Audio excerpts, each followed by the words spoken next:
Ce coup de poing de Tyson vaut 200 millions.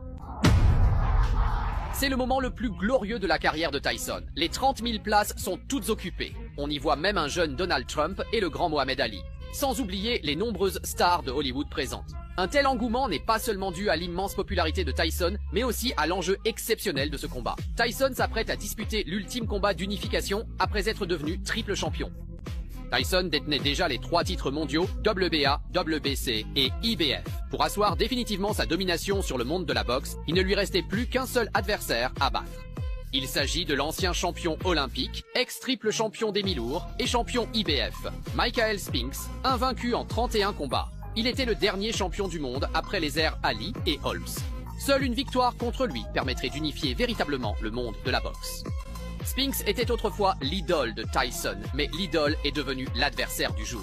Tyson ne montre aucune hésitation, le regard déterminé et plein d'envie. Il veut mettre KO son ancienne idole. Dès le premier coup de cloche, Tyson ne laisse aucune chance à Spinks de s'échauffer. Tel un guépard affamé, il fonce et accule Spinks dans les cordes. Il enchaîne crochet du gauche et direct du droit avec fureur. On ressent la douleur de chaque coup puissant à travers l'écran.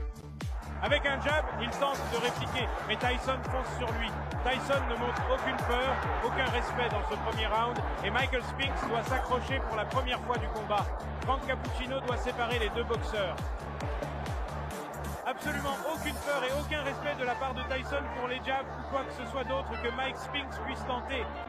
Tyson cherche simplement l'occasion de placer un crochet du gauche dévastateur suivi d'une droite.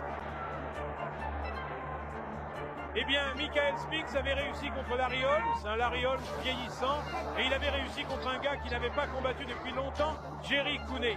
La droite atteint la tête de Michael Spinks.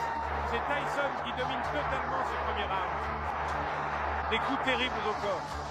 Après seulement 50 secondes, Tyson assène un crochet du gauche précis sur le menton de Spinks, suivi d'un coup violent au foie. Spinks s'écroule sur place. Il se relève péniblement en serrant les dents, mais son regard est déjà vide. Et maintenant, le moment pour Tyson de porter l'estocade finale approche.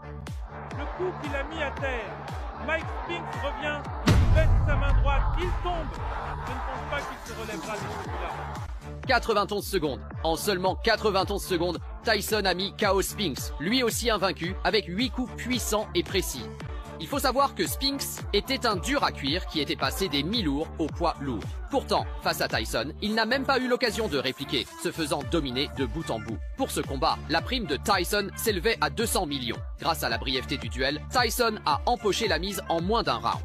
Après cette victoire, Tyson a définitivement scellé sa place de numéro 1 des poids lourds. Son surnom d'artiste du KO a fait le tour du monde.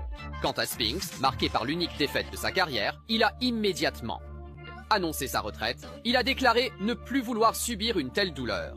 Aujourd'hui encore, ce KO en 91 secondes reste l'une des victoires les plus rapides et les plus légendaires de l'histoire de la boxe.